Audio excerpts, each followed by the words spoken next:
এই নষ্ট জীবন আর চাই না। কিরে বন্ধু, তুই একা একা বসে আছিস, তোর মনটা খারাপ কে রে বন্ধু? কি হয়েছে তোর? বন্ধু মনটা খুব খারাপ রে।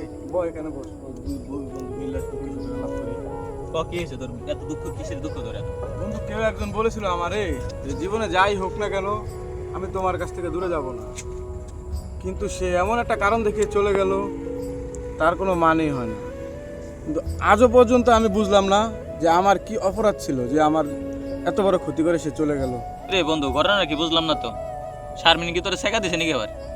হরে বন্ধু, কলিজায় মারে দেখেছে, কলিজায় জীবনে যারে আমি সব থেকে বেশি ভালোবাসতাম, সে মানুষটা আমাকে এভাবে ছেড়ে চলে যাবে আমি আশা করি নাই।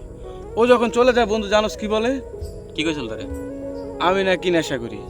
বন্ধু দেখ, বিশ্বাস কর, জীবনে আমি সিগারেট ছাড়া কিছু খাই নাই, কিন্তু বাস্তব যে পরিস্থিতি এখন আমার, আমরা নারী জাতি কেন এমন হয় যার জন্য আমার জীবনটাই ধ্বংস করে দিয়ে গেল। এটার জন্য কি শারমিনই দায়ী? হরে বন্ধু, ওই আমারে বলেছিল একদিন জীবনে যাই হোক না তোমার আমি কখনো ছেড়ে যাব না, কিন্তু এমন একটা অপবাদ দিয়ে চলে গেল যেটা আমি মানতে পারি না। কি অপবাদ দিছিল বন্ধু?